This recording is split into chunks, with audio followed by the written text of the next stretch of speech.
live from Trinidad and Tobago. Welcome to Connections 50 Plus Wednesdays live show. I am Terri-Ann Joseph Brathwaite. And I am Jennifer Gibbons Joseph.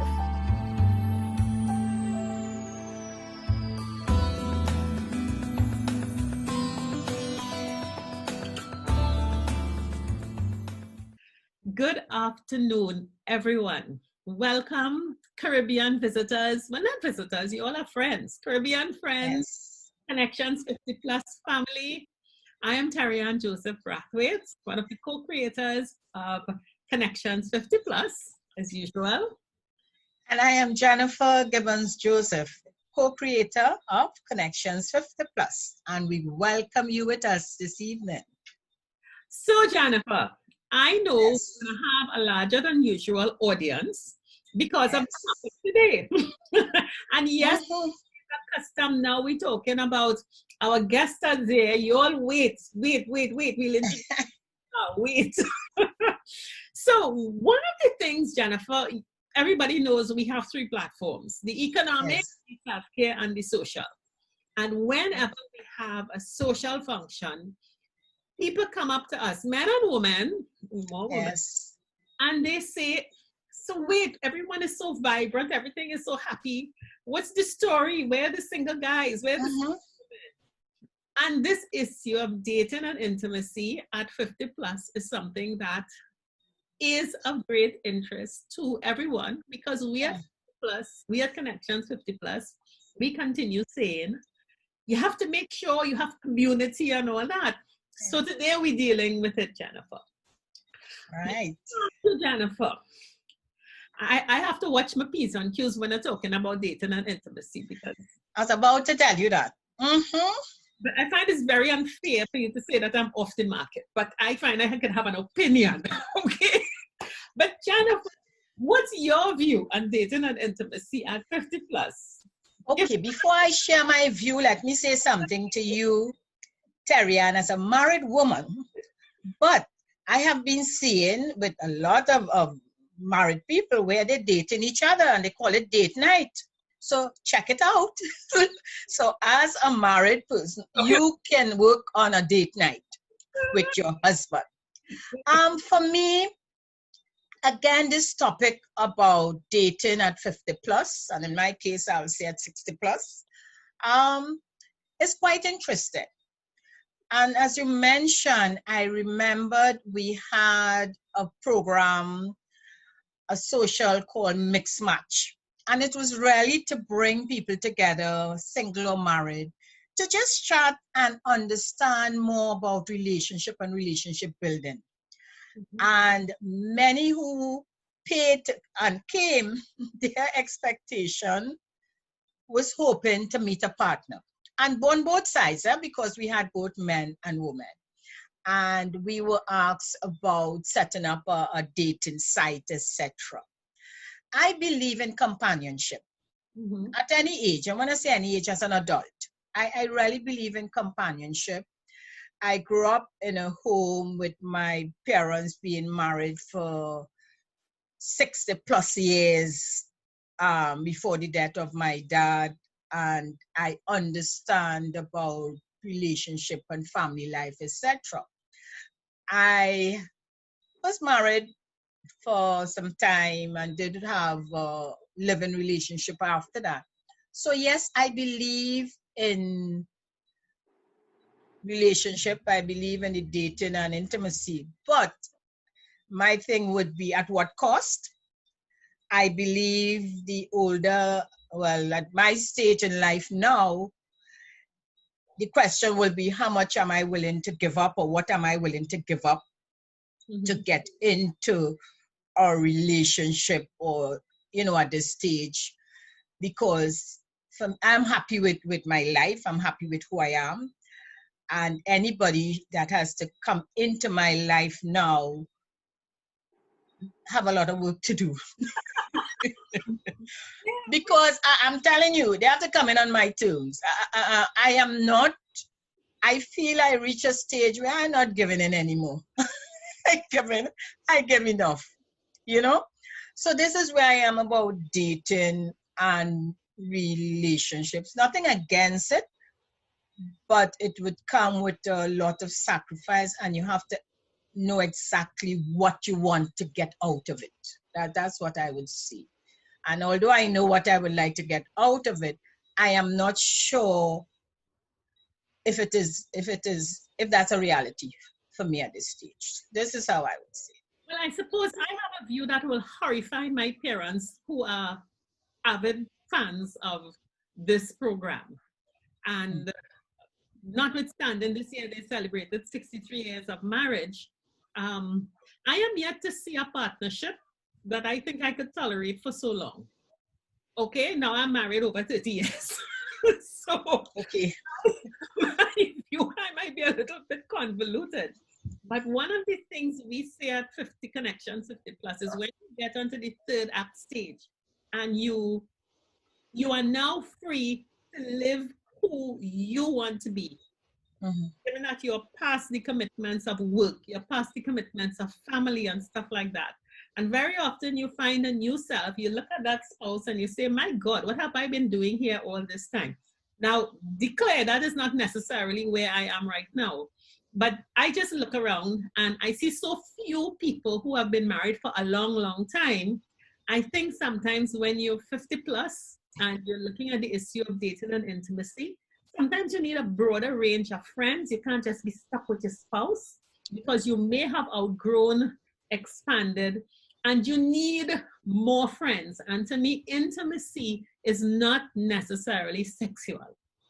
Intimacy could be that friend, that partner, that person. You know, there's an old song, you need a buddy. You know, intimacy could be that buddy. So I suppose it proves that in the 50 plus range, you have a breadth of perspectives. And I think that's a great point at which we could introduce our first guest, Jennifer. Sure. They professionally have seen the little wackos like me and the normal people like you. So Jen, you can introduce her. Okay, so let me introduce Maureen Joanne Bowen. And Maureen, I am sure a lot of our followers, especially Trinidadians, watching on, know Maureen's face in many, many platforms like this, where she comes on to share her expertise about different relationships, about drugs, addicts, etc. So Maureen is with us. Maureen also is a lecturer. So she lectures on the topics. And Maureen is joining us to shed some more light, I should say, Maureen, on this topic, and to guide the conversation and help us in terms of when we chatting to see how we could frame it in a way, and how people like me outside there, women, can better understand and not have this fear about getting into, I think, relationships. So I introduced Maureen to you, and before Maureen started, Terri-Ann, you just, instead of having Cardigan there, we just mention his name and go back to Maureen. Well, we can introduce that fine gentleman sitting there is Cardigan Jack, and you'll hear from him soon. But Cardigan represents a single 50 plus male. So he is going to be bringing his perspective to the discussion of these three women talking about intimacy as though men are not part of the equation. So 50 plus is, Connections 50 plus is always balanced. So Cardigan, we're coming to you just now. So Maureen. Okay. Oh, good evening, ladies and gentlemen. Cardigan, nice meeting you. Just as an aside, I was a psychologist for the Presto Presto youth camp for about 5 years. During what period? Presto Presto, yeah, in Chaguanas. During what period? I was a psychologist for the camp. During what period? I worked there from 95 to 93 to 95, 97. 93 to 97, yeah. Okay.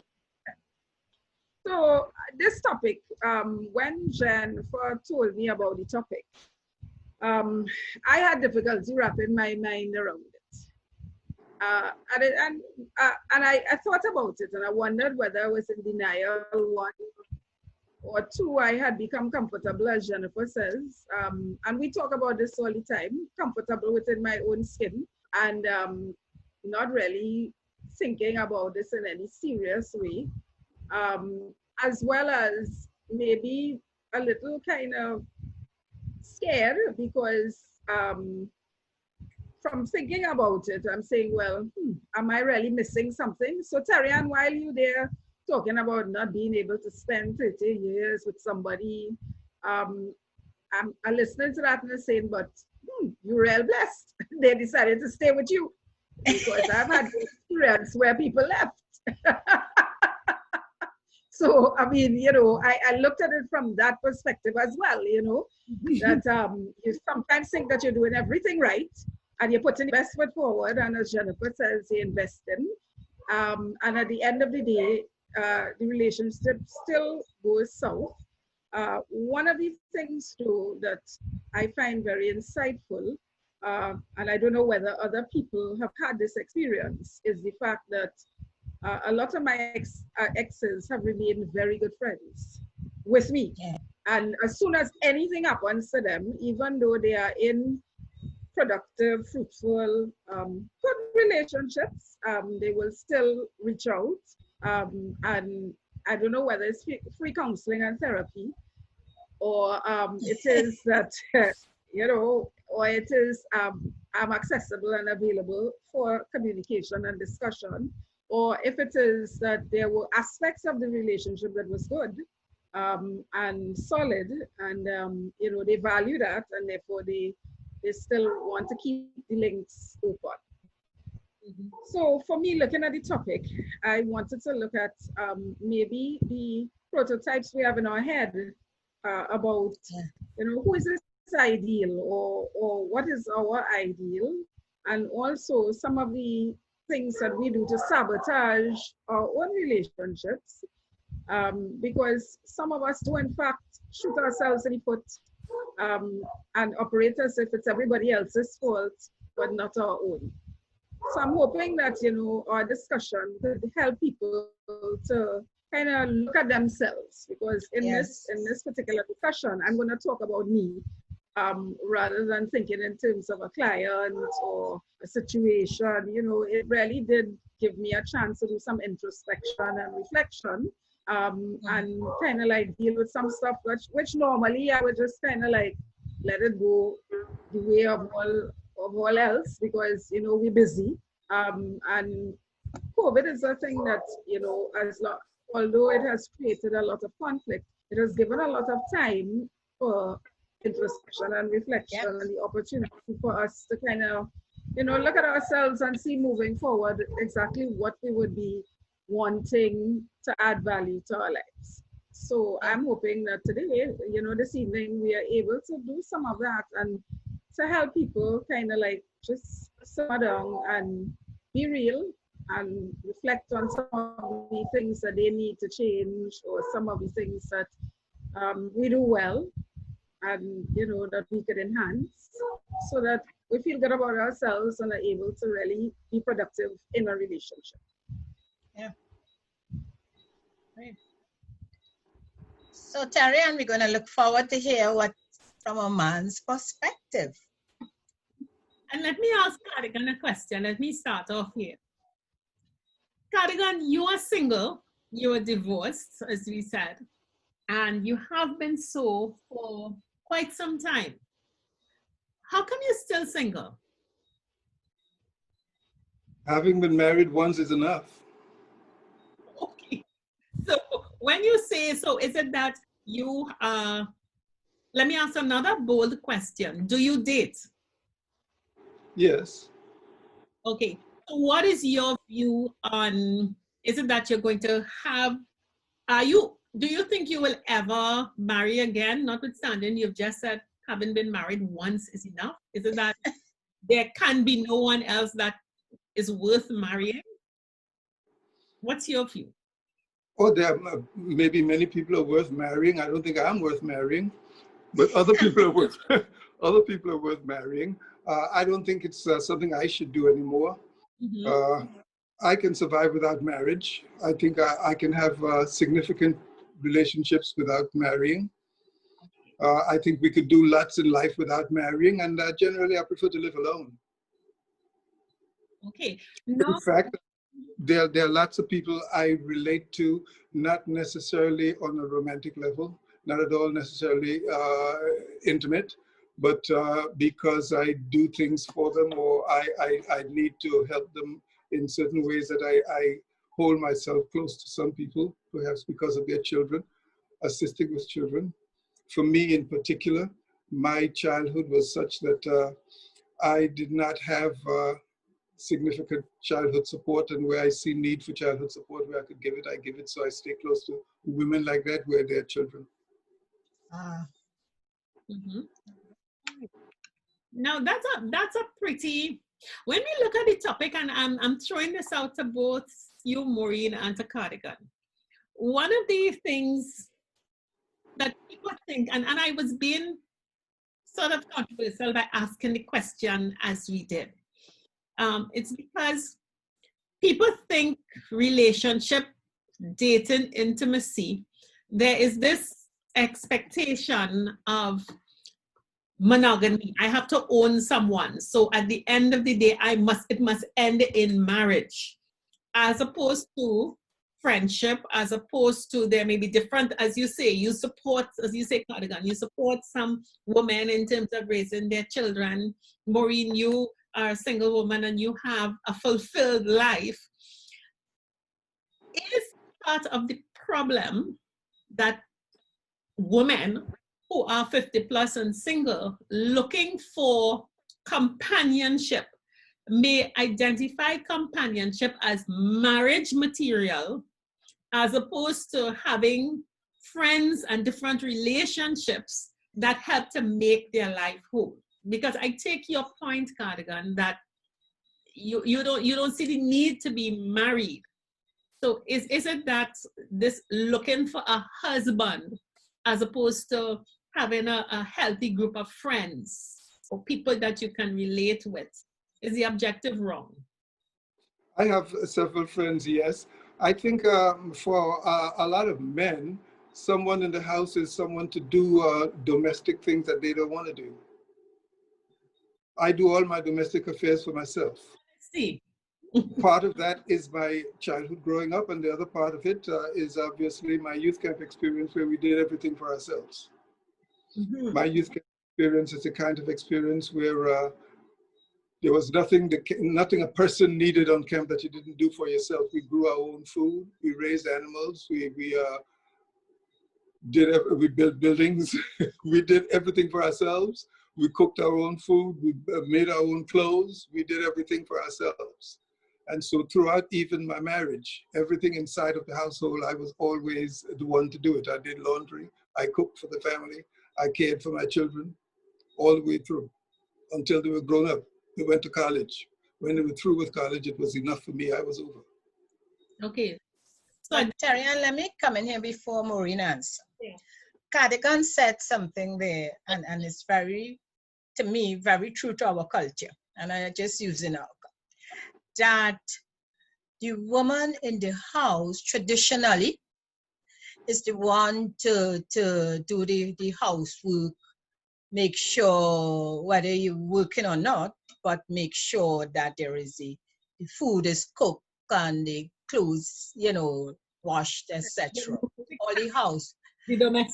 And what Cardigan said there, that many men, I don't want to say most, many men, and especially when you reach and we're dealing with the 50 plus, that at 60, 70, what you're looking for, if you do decide to get married or have someone live with you, you're looking for somebody to help you, to support you in the house and to do work.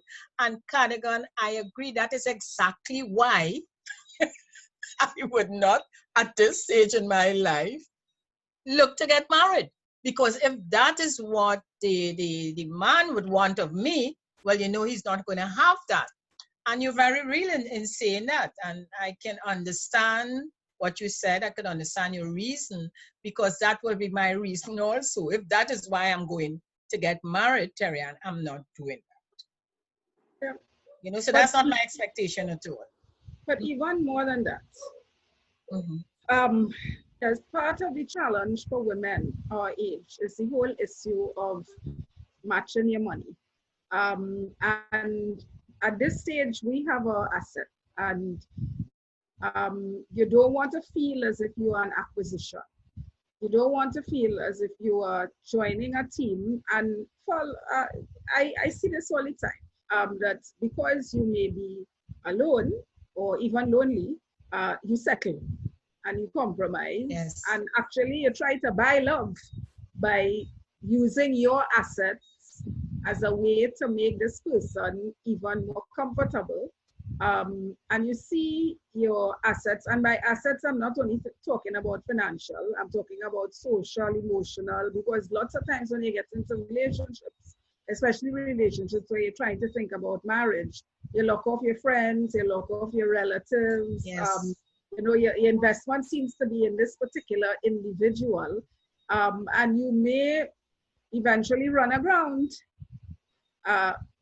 because the reason for which you got involved is very different from the reality that you are experiencing with the particular individual. And I'm saying this as it relates to both men and women or same-sex connections. So I'm just saying this generally about relationships in our time. So you'll find that a lot of us, we're not vulnerable. We don't really want to open ourselves to all of those possibilities because we've had them before, we've been hurt, we know the cost, we know the consequences. Even your physical, I remember that even me getting into a relationship with someone, and I mean, Terri, and this will fall right in your gut. Part of my thing was, I'm going to take off my clothes in front of somebody. And I look in a mirror and I see me, and I didn't particularly like the image, right? So my self-esteem was not where it ought to be. And gone were all the things of whether this person was a good person, and I could have connected on many levels, because we knew that ultimately it will get to that. And before it even got to that, I shut it down, right? And the person was sort of like, well, why? You know, what did I do? And I had to say, this is not about you. This is about me, right? And me not being able to actively participate and invest because of the issues and challenges I have. But a lot of people are fearful, and a lot of people will not be that transparent and with other people, and so they go along for the ride, and the ride becomes a roller coaster to the point of destruction for both individuals. Yeah. Cardigan, how do you respond to that? It's a case of whether you have that kind of need or not. Some people have an internal need for that kind of intimate relationship.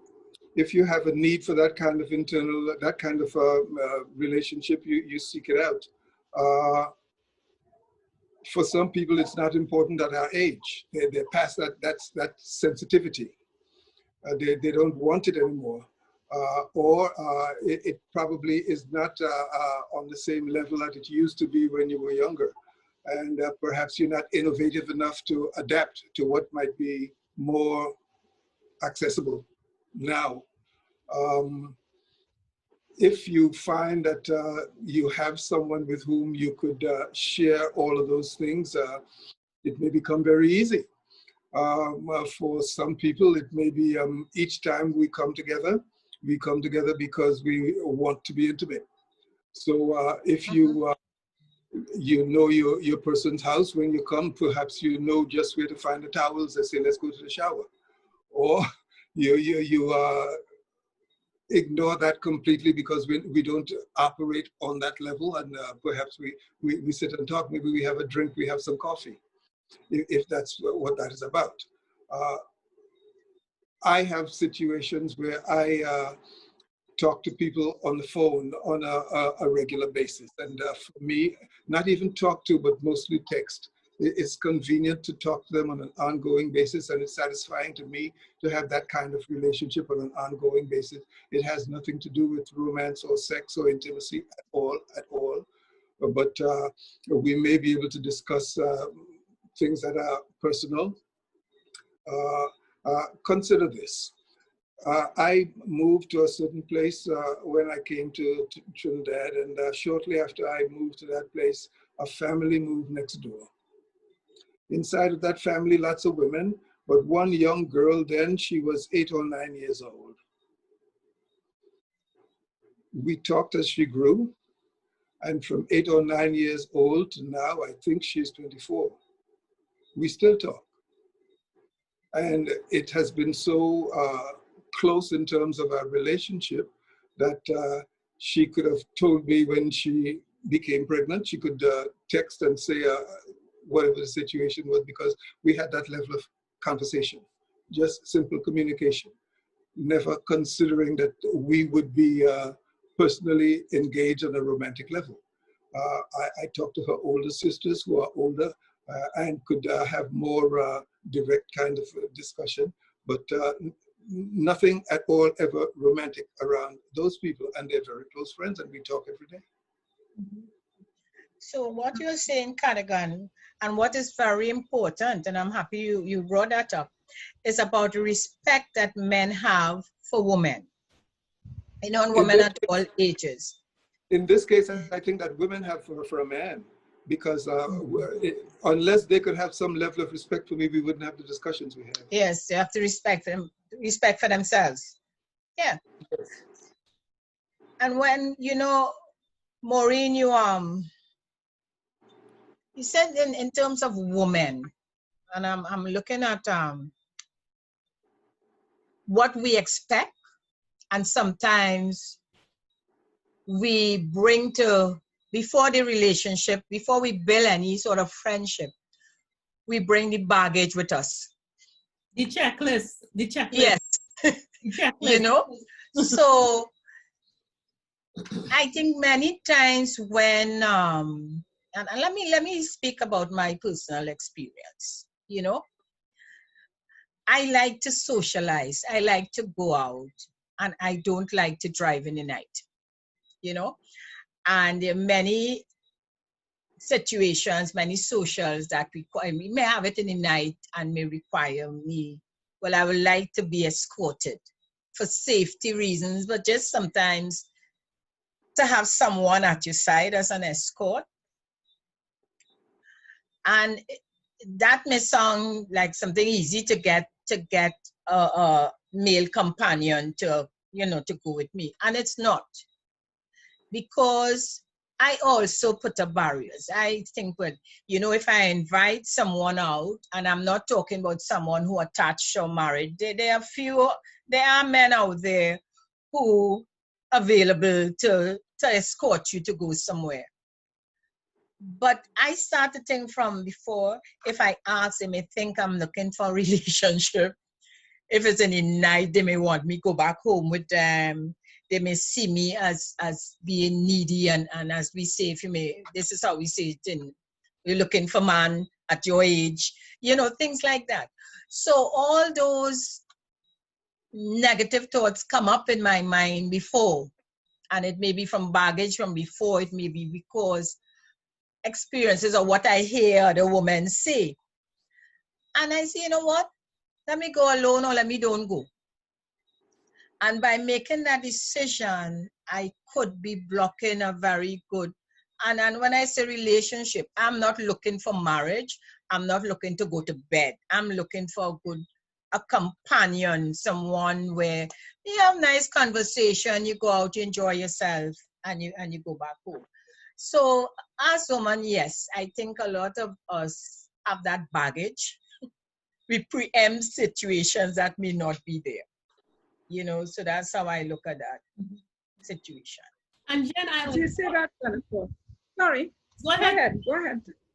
I was just... Yeah, as you say that, one of the things too that kind of like works against us is this whole thing of our children and family in certain connections.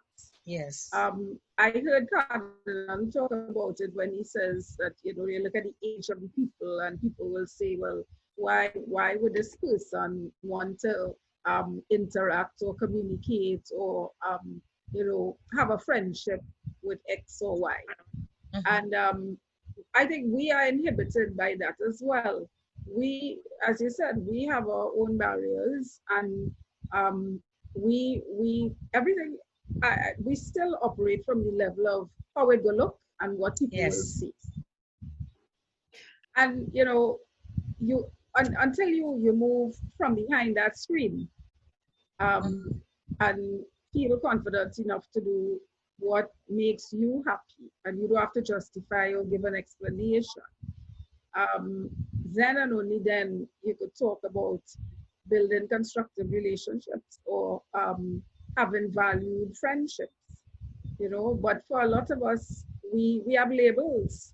They are labels that people put on us, and they are labels we put on ourselves, and they are labels that we put on others, that it inhibits us from really having a valued, wonderful experience. I wanted to make the point, and I will direct this also to Cardigan. Now I have many single friends, many single plus 50 friends. I have married friends, and when women start the discussion about the difficulty of finding companionship, I find that typically it is, I can't find companionship to meet my list. And very often the list is reflective of a list you may have had 30 years ago when you were probably looking for a father of your children or you're starting in life. And the list, as you said, Maureen, is very aligned to how will this person look next to me.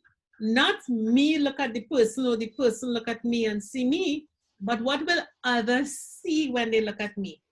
And what I've found is that for my plus 50 friends who have found partnerships and have settled, once they drop all that BS, and I will call it what I really think it is, that he must be this and he must do this, and they find wonderful friends.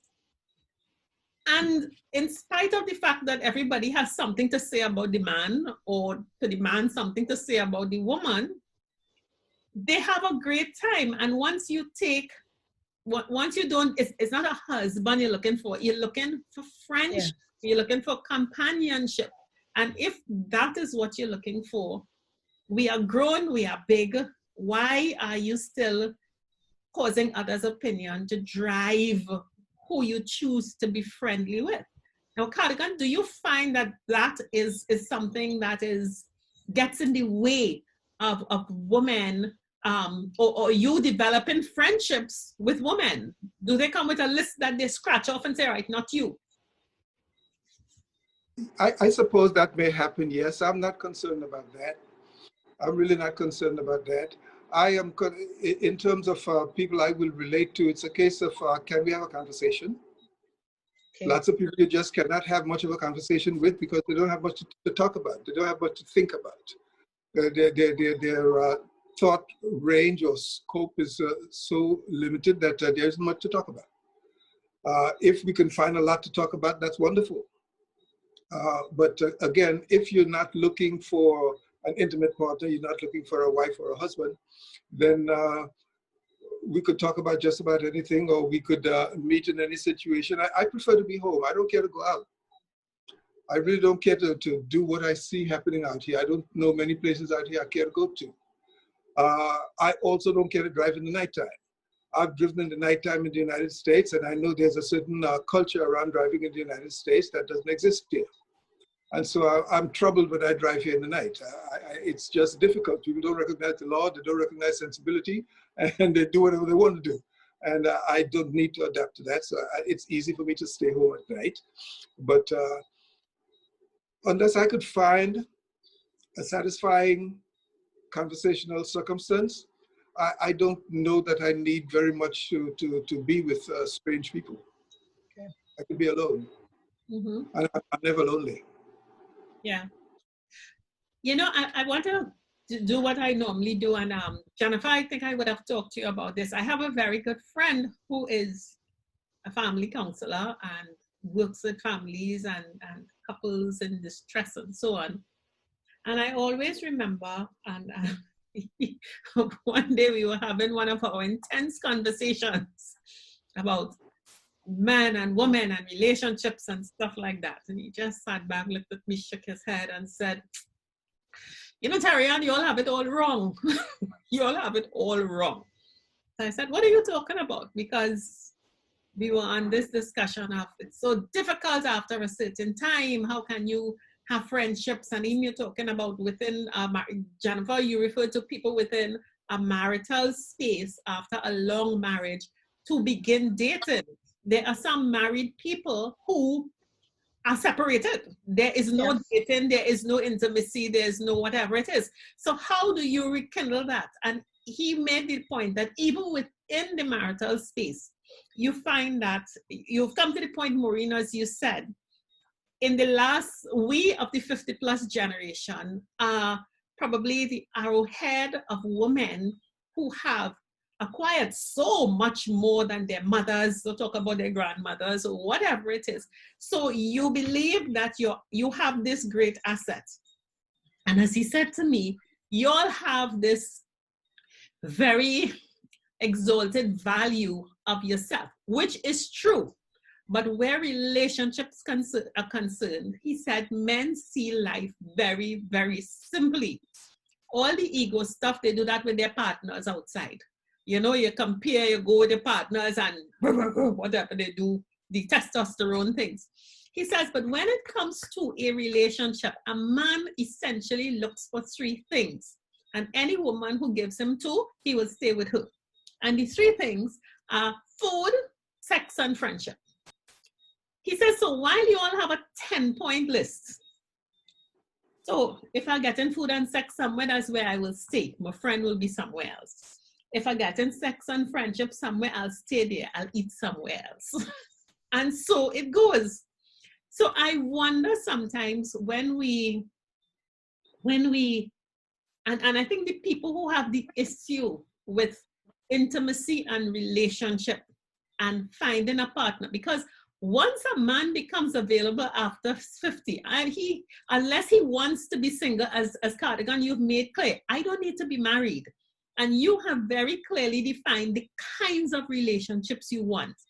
And I can see women throwing you off the list because you're not interested in a long. You're not driving any night. You're not driving any night. You're off the list. No night driving. You have to get a driver. You have nothing to present. But you when we talk to you, you are the best friend someone could have. You are great support. And if I think of what my friend had said to me, point blank about relationships, I wonder sometimes, Maureen, you made the point, or I think it was Jennifer, we shoot ourselves in the foot. Where is this list coming from? Is it a today list? And if I, as a woman, have done well for myself, and I have good assets at 50 plus, and I'm now, for whatever reason, could be divorced, death of a spouse, could never have been married, have no children, I am now looking for companionship. Why do we insist that a man must bring as many assets to the table when, if we don't have assets, we are happy to go with our fair, beautiful, feminine selves and plop our assetless self next to a man who has significant assets? Terri-Ann, I don't totally agree, but I want Maureen to hear Maureen's opinion on that. But I must say I don't totally agree with him as a woman. Right. But I want to hear Maureen's opinion on that. Well, Terri-Ann, you said something, and it's something that I think about all the time. issue is not about getting a man, the issue is about keeping a man. Because we can get anything we want.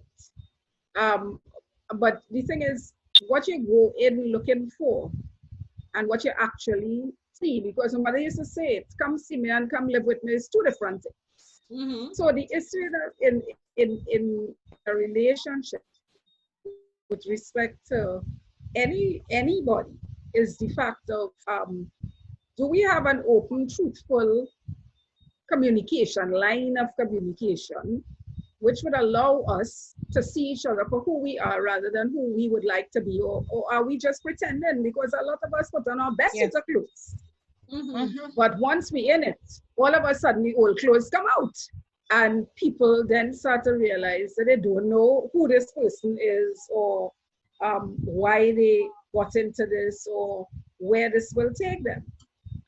The other thing too is that a lot of us know our worth. We've struggled with that all of our lives, and we've worked very hard to finally come to a place of peace with respect to who we are. We don't want to get into any situation that now tumbles us out of our place of comfort and puts us in a position where we have to start over at 50, 60, 70, 80. So that you'll find that for a lot of us, the issue is not about us not being able to engage. The issue is about us being able to sustain. Because what it takes to give to other people, we need it for ourselves. And I always tell people that about relationships. And I've learned that over the years. You have to give people your overflow. You cannot expect that what you need for yourself, you will give it away in the hope that somebody else will multiply it and give it back to you. Yes. That's not going to happen. That's not going to happen. So you really have to think about what is the investment, right? And you also have to think in terms of, if I'm partnering with somebody, what does this partnership really mean? And many times we are basically selfish. So I look for what's in it for me. Yes. And if I look at it and I recognize that it's more of me giving than receiving, and there isn't a balance in terms of the way this relationship is going to function, yes, we could communicate, but no, we will not be able to fulfill the what we both need to create a long-lasting, sustainable relationship, right? Yeah. Because I have some relationships that I call them tried and tested players. I don't see them, I don't hear them, but if something happens to me or my son now, I can call those people and say, hey, this is what is going on. And I don't have to give no explanation. No explanation. They said, what is you need? It's done, right? And I probably wouldn't see or hear from them again until, and at this stage, I meet most people at funerals because weddings and christenings are gone, right? So we mostly at funerals, but there are a core group of people who have nurtured me and I have nurtured them over the years, and I have come to recognize the value of that. So at this stage, I am not in a place where I'm looking for any frivolous passing, relationship. If I want that, I can look at Netflix and or go to a show or go to a movie with a friend, and it could be male or female, and enjoy the company for that space of time, and then you go your way and I go mine. But what we're talking here is about foundation for future. Yeah. The foundation for future doesn't have to be a marriage, but it has to be a reliance and that emotional resilience and support that will allow you to feel that comfort and safety to be with somebody else when you are with that person. In other words, because that's the other thing too, there are a lot of us who are lonely in crowds. There are people who socialize endlessly. And why? Yes. because they just have to be stimulated by other people. But if you listen to them, they bring nothing to the conversation, or nor are they really happy to be there, but they will always be first to say, pick me, I go. And none of us wants to be at this stage that kind of person, because I tell people every day, I'm in the waving gallery. Just now the number will call. So everything I do now has to add value to the quality of my life and quality, the people that I touch.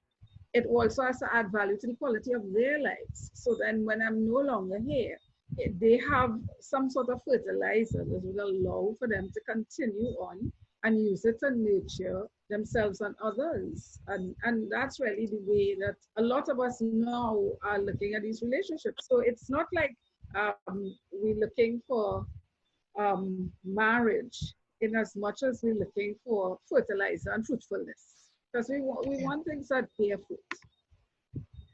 You know, And I saw a reaction from Cardigan just now.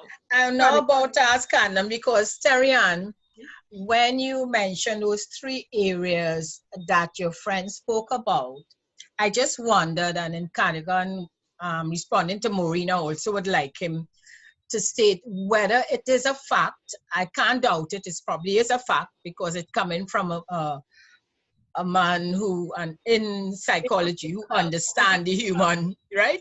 So I just wanted, I may not agree totally, but I'm not the one to agree or disagree. It's a fact.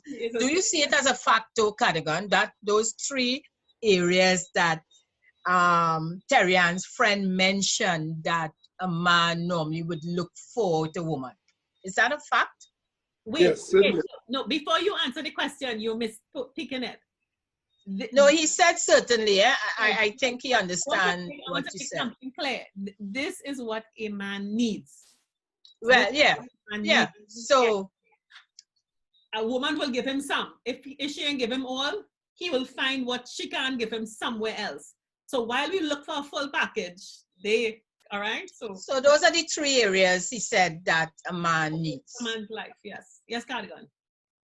I think those elements seem to be necessary inside of any relationship.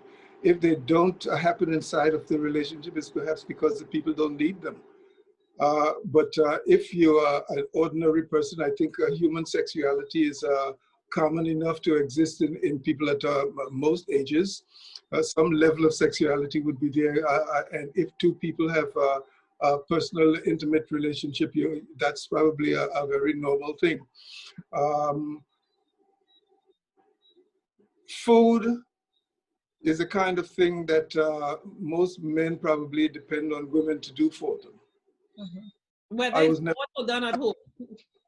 I was never that type.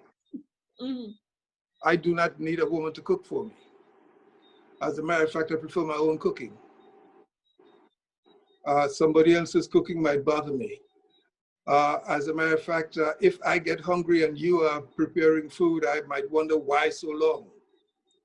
I don't know that I could handle that from somebody else. So that's for me to do for myself. Sexuality is critical for just about any person. And if you're the kind of person, like Maureen said, who probably don't feel eager to take off your clothes for somebody, well, perhaps because you just don't think sexuality is important. But forget about what your body looks like. If sexuality is important, the body may not be important at all. The sexuality might be important, and the body itself may not be all that important at all. Because there's a lot else that happens no matter what the body is like, if we could enjoy the sexual aspect of our being together.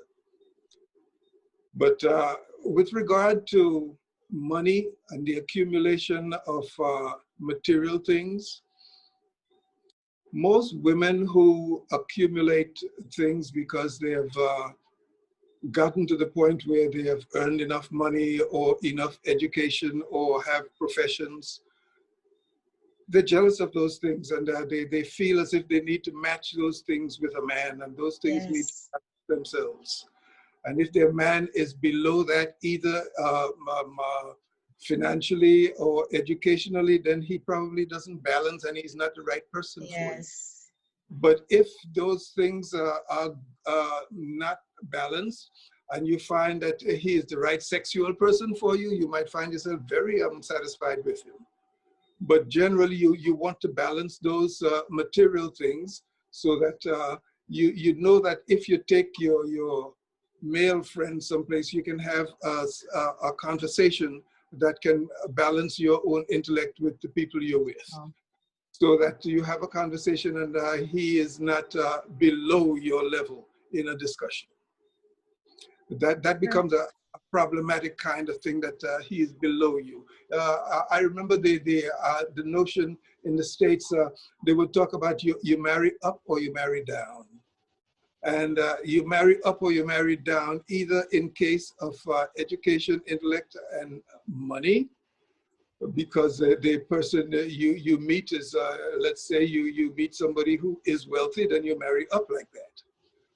You marry somebody who has had 3 or 4 advanced degrees, you marry up like that. But if you have 3 or 4 advanced degrees and you marry somebody with only high school who doesn't have a proper conversation, you're marrying down, and you take that person in a certain kind of discussion, and perhaps that person doesn't match. And that embarrasses you, so that you're probably not too eager to take that person into certain kinds of discussions. I remember entering the university. This is early, and my sense of a party then was what we know to be a party in Trinidad. Loud music, we drink, we carry on, we go crazy. And when they talked about a party then, it was cookies around the table and we sat around and talk, and that was a party. You know, it's a different expression of what you're doing. So if you sit around and you talk and you're discussing Black literature, let's say, we sit around and we talk about Langston Hughes, or we talk about Martin Luther King, or we talk about Malcolm X, or we talk about James Baldwin. We could sit down and talk about people who have written or looked at the Black experience. We could discuss the Black aesthetic, so to speak. Then you find some people never even looked at it and don't know what you're talking about. And so they can't properly participate in the discussion because perhaps, again, they never read anything, and that's a problem. So those kinds of things have to balance themselves inside of a relationship. But people may have those kinds of difficulties when they go out and they come home, and the first thing is that they fall into bed and they go crazy, and it's wonderful. Yeah. You know, one thing too that I wanted to bring to the table is because we were talking about men and sex, and I think there's a challenge or a disconnect between men and women when you look at sex versus intimacy. Because in discussion with women my age and older, a lot of them are looking for intimacy and the connectedness and, you know, the holding of your hand and the caressing and more than the actual physical, sexual act. And, you know, that conversation has to be had with people who are going in that direction.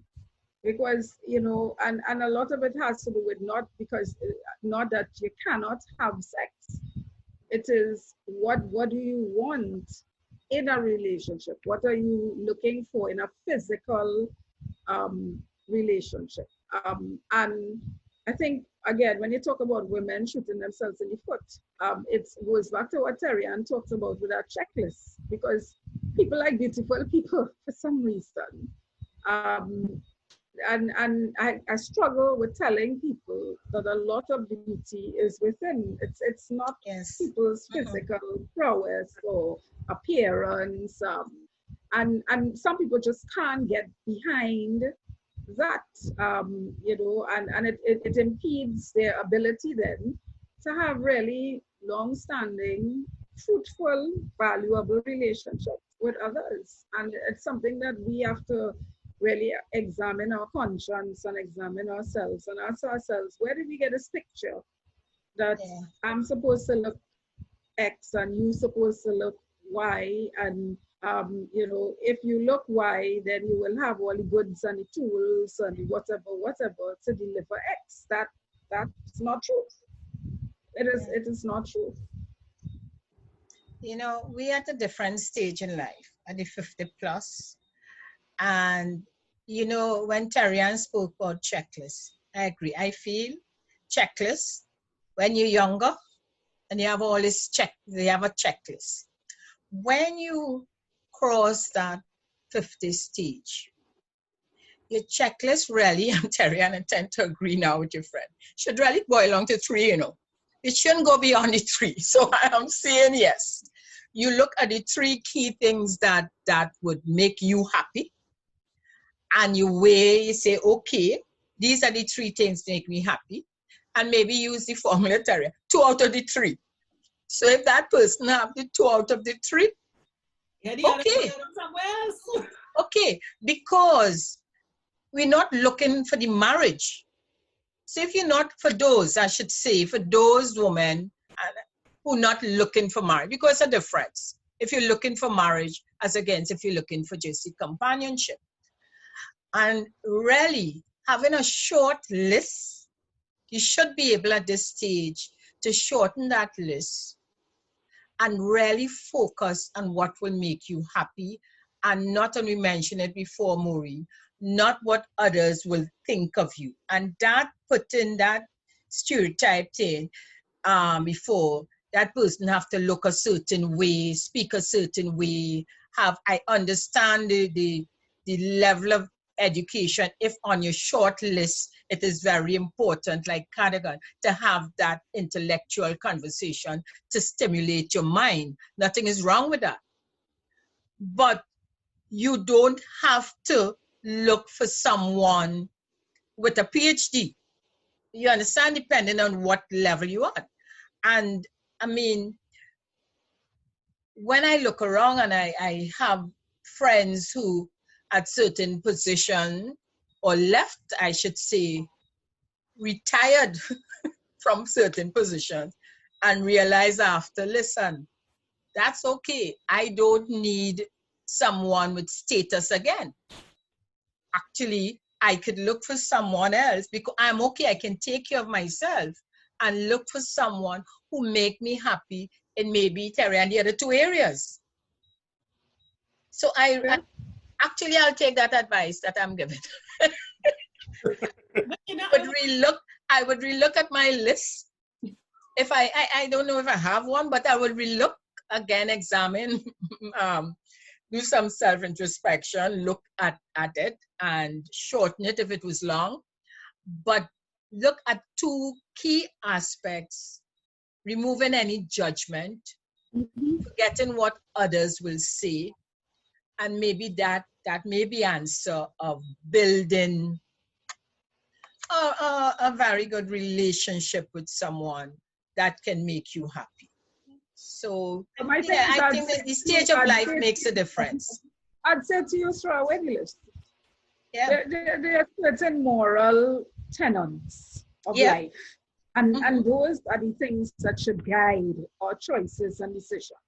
And at this stage of our lives, we've done so much for everybody and nothing for ourselves. Yes. What precludes us for just throwing caution to the wind and having an experience? I'm not saying being unsafe, but I'm saying that we have to get to that place, because there are lots of things in us that we would like to explore, and we continue to inhibit ourselves from exploring them because we feel that we're too old, or we feel that well, you know, that passed the stage already, or we feel that, you know, nobody else would enjoy it. But how do we know that if we don't ask, if we don't say, if we don't, you know, include, if you don't, you know, allow for difference, you know, we become too clinical and really too kind of like, you know, we walk a line, we walk a very thin line.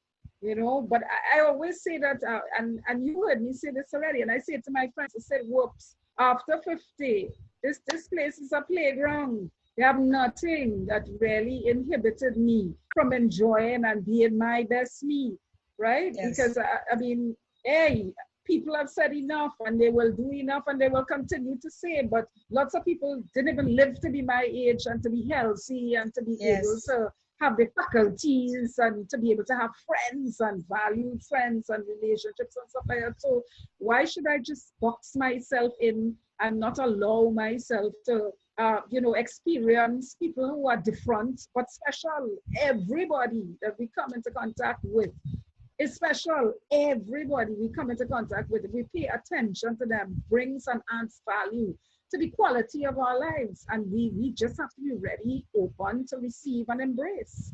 And that's basically how we will be able to have fruitful, long-term relationships as we move on. Because at our age, one of the things that happens is that we begin to lose so much. And from the time you're born, you started to die, and I don't think that people understand that. So it's really a privilege, and it's something that we take for granted. But more and more, you're beginning to realize, you could walk, you could talk, you could laugh, you could actually see people, you can go and enjoy different things like leisure and hobbies and experiences and that kind of thing. Why aren't we becoming more creative, more interactive, more, willing to take calculated risk, to be able to share what we do, but also to learn from others what they do. Those are the kinds of things that bring fulfillment to anybody's life. Every time I look at children, I'm saying, wow, they have the secrets, because they have not yet been influenced by the world and by adults and their baggage and stuff like that. And they're very vulnerable. When they fall, they get up. If they're on a bike, and they will continue. If they're learning to swim and they drink some water, if you don't make a scene about it, they continue until they learn how to swim and they off on their own. That's where we're at. That's where we're at. So I think that, for a lot of us, we just have to have that, throw off the shackles and all the what ifs and the woulda, shoulda, coulda, and the how it will look, and why not me? And instead embrace me, why me? And yes, me, and this me ready. And we're gonna be freer to be able to have these experiences and enjoy the relationships. Yeah. Okay. But Maureen, what do we find when we have a person who probably is insisting on a long-term relationship, but can't get into one, and so over many years get into nothing at all because they can't find the extended thing they're hoping for? Yeah. And those people shoot themselves in the foot, because what they tend to do is to exist and not live. Okay. Because the thing about it is that what they're doing is chasing shadows. Yes. You have to get to a place where this is what you see, this is what it is, and you take the best of whatever comes your way, because we're gonna have challenges, and you're gonna feel rejection. And you know that there are going to be situations where people are going to hurt you, but every disappointment is an appointment to something greater. And out of every experience, out of evil cometh good. There are lots of things that we can learn, because a lot of the situations that happen to us, it's not somebody else's fault. It's that we have put ourselves in those positions, and we've reaped the consequences of our choices and our actions. But how many of us are truthful enough to say that? We listen to a lot of people and they'll blame the whole world, but they would never claim ownership or responsibility for what has happened or what has not happened. And even that our conversations have to change. Our conversations have to move from you to I, from we to me. That's the way these conversations have to go. Yes, Ms. Terri-Ann. I will say that. And again, I will probably have a radical view. And me and my friend had discussions because I had my 5 criteria. And in some ways I say monogamy is a kind of weird situation, and I think monogamy does not work out for women as they develop over life, because at the end of the day, you turn around and most women, I know there are some of you out there with wonderful, wonderful relationships and you love your spouse like whoever, but all of them roll their eyes and they do whatever it is. But the way I look at it, that list has food, which means keep yourself going. If you're getting older, you're supposed to be eating less and more simply. Yeah. So scratch food off the list. Scratch food off. Every now and again for your birthday, you'll go out and do something nice. But day-to-day food, it's supposed to be simpler and less. You're getting older. Same thing with sex. I mean, at the end of the day, for men and women, you have any plus 50, plus 60, plus 70 woman looking for a stud. You're not looking for a plus 50 man. If you're a woman, you're a cougar. Look for your young boy. Have fun. Go do what you have to do. If you could keep him for long, all power for you. If you are a man and you want a younger woman, you know how many pills and injections you have to take to service that lady for a very long time. Mm-hmm. But if we are real, we know that sexuality, as you get older, changes, and it does move towards more intimacy than sexual, pure sex. Yeah. So at the end of the day, the thing that really allows intimacy to flourish is that lasting friendship. Mm-hmm. And friendship is never conditional on how much money I have or how much money you have. It is what Cardigan is saying, is the conversations, the fact that I can exchange with you, that I can talk to you.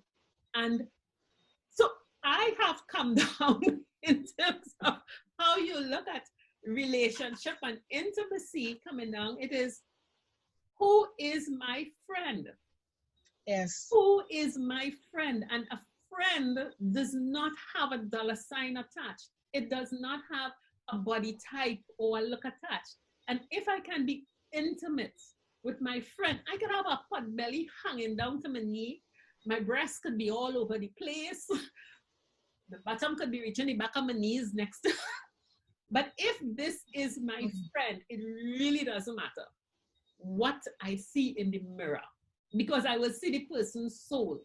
So sometimes I really do think that he made a lot of sense. I brought it down in the plus 50 context. Is a friend is somebody I communicate with, I talk to, and they see these lists and these requirements, and everybody 60, 70, married, you don't know how much time you have. You pass it through school in 10. Yeah. You want to put structure around it. Just enjoy every day as it comes. Mm-hmm. Stop measuring and checking. And I think that is the thing that is really messing it up on both sides. Men looking for women that look a certain way, when you have ball your pot belly, you have all kind of difficulties doing everything, you have medical challenges, women are the same. So at the end of the day, I think intimacy and dating, whether you're in a marriage or out of a marriage, it comes down to you better, the person that you have as your partner, as your buddy, as your spouse, as it better be your friend.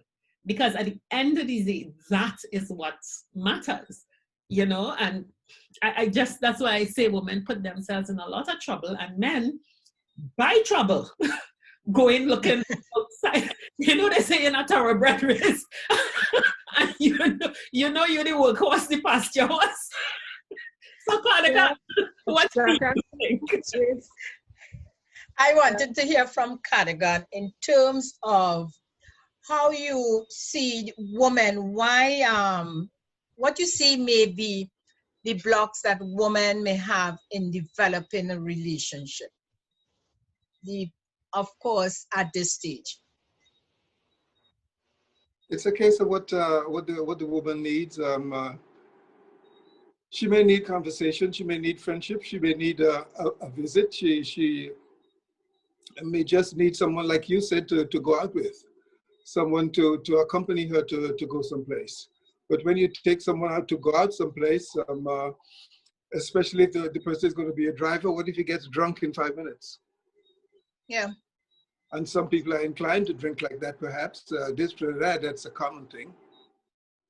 But you know, it is said that women tend to demand too much from the men.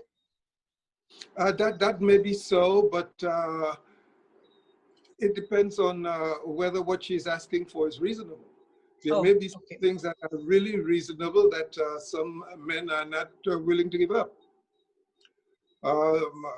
Men, not because they get older, do they behave reasonably. They may still behave very childish. And if those childish behaviors continue and the lady is more mature in her behaviors, then there's an imbalance. There could be problems there.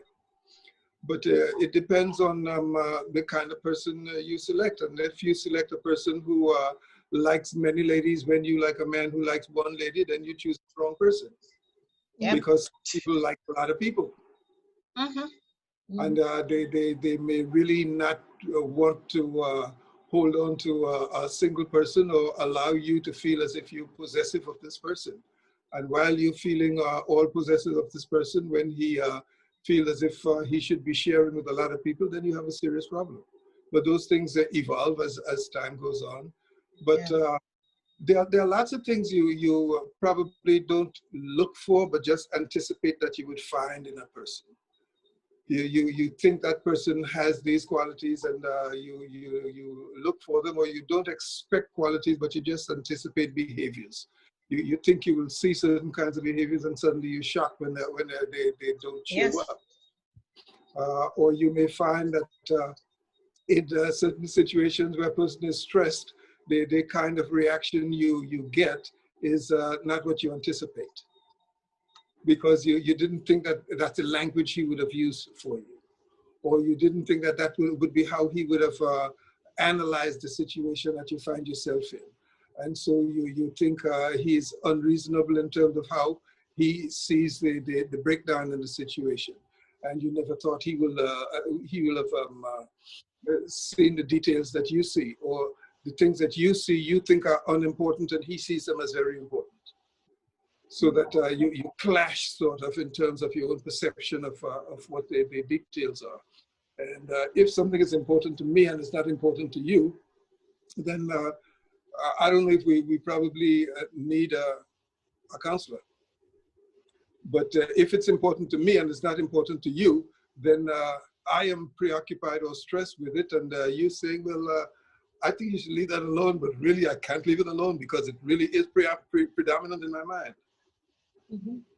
Well, listen, people, we are having a jolly good time, but we haven't plenty time. I just want to say one thing, Jennifer, that at the end of that conversation, I asked, part of the thing with my friend is, so if you are like that and you're just looking for these three things and 2 out of 3 is fine, I'll stay with you. What happens to me and my list? What happens to me? With a straight face, he looked me dead in the eye and he said, we ignore you. No, well, that's happened. We've seen it happening. And you agreed. There may be things that you're interested in that are really not important to the other person, or they're probably not important at all. And they just contrived in your head as being important, not important to other people at all. For instance, you may feel as if you need to go to church every Sunday morning. The guy may say, look, your congregation is over here, and I think I need you over here, and you think you need to go to church, and he needs to be home.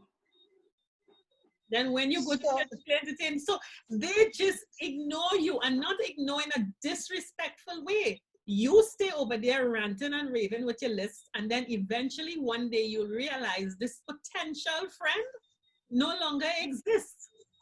Because your list items don't matter to him. Or you didn't compromise and you didn't realize you were trying to change this person into something that you want. But my friend's position was, if they realize that what you want is not compatible with what they're looking for, then bye. Yes. I think too, women, we have to come to terms with what it is at this stage. I mean, Maureen and I share, we understand that, listen, you have to make yourself happy, right?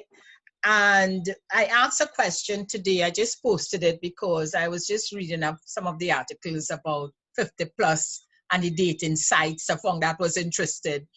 And it is, do you need, and in case of a woman, do you really need to have that man to say you have a, and I'm not just talking about the platonic type of relationship, but for those women who feel you must have a man in your life, should be married. To be complete. And to be complete.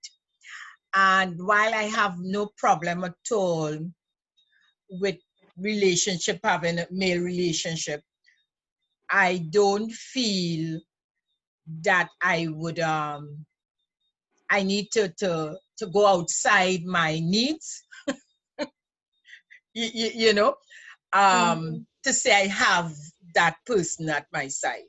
You know, I have men friends. I'm very happy with that. Like Maureen, I can call, chat, any emergency, they would come to help. Some married, some not. And these are long-standing relationship, and at no stage have I considered, or I think they have proposed in any way to any sort of sexual type of encounter. But we are good friends. Jennifer, we have to separate what we're talking about, because that's a friend, and you can have male friends. But here we're talking about intimacy, and those guys. Well, I am looking at dating, and intimacy. Like that. Intimacy for me too would be a matter of choice. Yeah. It's what I decide. Because when I look at intimacy, I look at getting into a different. I look at commitment. Let me put it this way. For me, intimacy with a partner means a form of commitment. And when you get into that form of commitment, I see the line of control getting in the way. It does. You know? Huh? It does. Yeah, it does. So, I would stick at my stage. I am happy with just the friendship. Well, the thing about it is that you Yeah. have to be careful. Each person will have their own definition. Oh, that's why I given my view. Huh? This is me. There are some. Yeah. I have male friends that I share intimate details that I don't share with my husband. My husband is not my most intimate friend. Some people would be, oh my God, what is wrong with her? Yeah, that's my reality. So we all have to be very, very centered on where we stand. And I think Yeah. we try to say this is what society says, or this is what it should be, we get into trouble. And we confuse that with intimacy, sexuality, all those different things. But I think if we know who we are and what we want, and we are not prescribed by what our friends say or friends think, we can be very happy people. Yeah. But we have to understand that people are different like that also, even in intimacy. Some people are less inhibited than others. Some people are very closed, even in intimacy. Some people are adventurous. And it depends on how they want to behave. Some people want certain kinds of exotic satisfaction in order to feel comfortable. Some people just want to be dominated. Some people want a very interactive kind of engagement, or some people want to be just simply dominated. Force me, fight me, beat me up. Some people think you just have to dominate me. Other people think, well, we could do something very calm and then I walk away and I pretend that we were never together. As soon as we finish, I get dressed and you will never see my naked body, or that kind of thing. But it depends on who you're dealing with, and depends on how you want to handle that. I don't know if necessarily people need a long-term situation like that. I was hearing on the radio this morning This is, I think everybody might know Mixed Nuts I was hearing. They were having this discussion, and this one woman is saying, I don't know what the discussion was really about. I'm driving to the bank, and it's a short drive, so I only hear part of the discussion. This woman is saying, at my stage, if you see me and you want me, you have to know whether you want a one-night thing or a one-week thing. If you want a one-night thing, we do that. If you want a one-week thing, we do that. So that's how she was seeing things. That's her choice.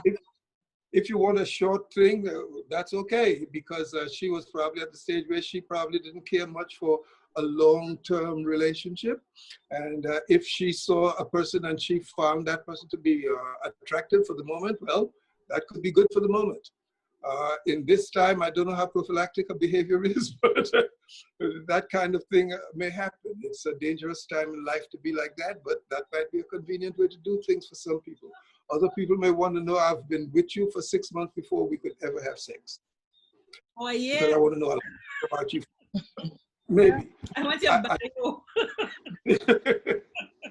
No. The other thing too is that, Terri-Ann, when you talk about external friendships and intimacy, sometimes, and something that we have to also look at, sometimes we destroy our personal and intimate relationships by dividing ourselves too thinly with too many people, you know, and I've seen that happen to people where, you know, they have engaged in a little bit of this, a little bit of that, a little bit of the other, but it really never added up to anything that was meaningful.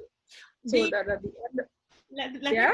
Point. If I were to count my friends, I can count on one hand. 3 of them are men. And I've known them for years. For years. Right. So I am not at all talking about affairs. Right. Not at all. Not at all. No, but I'm saying that there are people in our age group as well. And because they're searching, they kind of like all over the place and they fool themselves or deceive themselves into saying that I'm good with that and I'm comfortable with that. But yet when they don't get what they're looking for in terms of a deep, long-lasting friendship or relationship with someone, they don't realize that it's because of this, you know, divestment rather than investment. And a lot of that has to do with our lack of patience as well. Because the older you get, the more set in your ways you become, and the less tolerant you are of certain things, you know, because you think you know, and because you've had the experience. I would say that while experience is a teacher, experience can also work as a weapon. Maureen, because, I would say in response to that, because I am thinking of a very dear friend who has made a decision that where her sexuality is concerned, she will explore. And I cannot, I understand that depending on where you stand and you see someone, you may come to that decision. But I believe that a woman who is grown, a woman or a man, if you are beyond 50, beyond 60, and you have decided that I'm exploring and you have a balanced life, I give people a bly for, you know what you're doing, you know the risks, the pros and the cons, and that's it. But I would, and I think, yes, people know that there is a risk, but I think people make conscious decisions that I prefer this risk than the risk of constantly being alone and not having and not experiencing this. Some people decide, look, I'm sitting down here waiting with my list or waiting for this deep and committed relationship, and it is just not coming. And in the meantime, I'm wasting time. And I think that's a decision that each individual has to make. And if you are at a certain stage in life and you are aware of the decision you are making and the risk that you are taking, then you make an informed decision. Some of us are reckless with money. We're reckless with our children. We're reckless with our jobs, you know, but we're expected to be so accurate and risk averse with our own partners and intimacy. And that's the area of life, I think, as you get older, you become more miserable while you wait for perfection. Because, you know, so I hear what you say. The level of dissatisfaction and disgruntled, but I am saying too that for a lot of us, we tend to throw caution to the wind primarily because you just feel, look, it's almost over, and you've never had these experiences. But I can tell you from my practice, and I've been in this practice for 30 years, that a lot of those people at the end usually have a lot of questions and get into a lot of guilt and shame, and a lot of the happiness that they claimed that they had. They spend a lot of time trying to reconcile those choices versus where they're at now. So I say that not to say that I am not being judgmental, nor am I trying to pontificate or tell anybody how to be, but I feel that we have a responsibility, all of us, to ensure that we share and share truthfully with people, so they have a sense of an alternative, as opposed to us just giving carte blanche approval, or because they don't need our approval. So with my friends, I don't give approval, but I said, you know, stick a pin. And I think, have you looked at that, and I walk away. I walk away. And I'm good. I can live with me, you can live with you. That is exactly what I'm saying, because I think you can have two people at the end of the day. One that explored too much and has all kind of remorse, and one that didn't explore at all. And still have remorse. and have all that regret. And have all that regret. So at the end of the day, if we are 50 plus and we have a sense of, you really have to leave it to the adults to sit down and say, what do I want? And once, if you are the friend, as you say, stick a pin, let's make sure you're checking all the safety boxes, and then do what suits you. Go brave. Go through and score. So we will let our guests have their closing comments. This is now an extended show, but it's okay. So Cardigan, what do you take away from this wonderful discussion? The idea that when we get to a certain age, it is just that we decide that we either want to explore having somebody or we stay alone. If we want to explore having somebody, then you go ahead and you have experiences. They may never turn out to be ideal, because you can't remake people and you can't really satisfy your checklist all the time, because people are not made the way you think. You may think about all of the nice, satisfying things, but they don't exist in any person. If you ever find that when you age 19 or 21, then you're very lucky. People stay in marriages over decades, but they didn't find what they were looking for. They just tolerated people. And it's easy to tolerate people once you get into it, because you think that is what society requires of you. You probably even think that's what your vows required of you. But that doesn't really make you happy, and it doesn't satisfy what you're looking for in life. So you take your chances and you do the best you can. Enjoy yourself whichever way you can. Respect yourself. I love that. Respect yourself. Yes. And Maureen? Well, one of the takeaways for me is the fact that you don't have to be alone. And even when you're alone, you don't have to be unhappy. Because being alone doesn't mean you're lonely. Exactly. Life is full of potential opportunities, and you have to open your portals and allow those things which nourish and nurture you to, you know, come in and enjoy the ride. It will soon be over. Yeah. I'll let you close. So this is it, Terri-Ann. We come to the close of this very, very interesting topic. And for me, what I would say to both women and men of 50 plus, we really have to look at this stage of what would make us happy in life.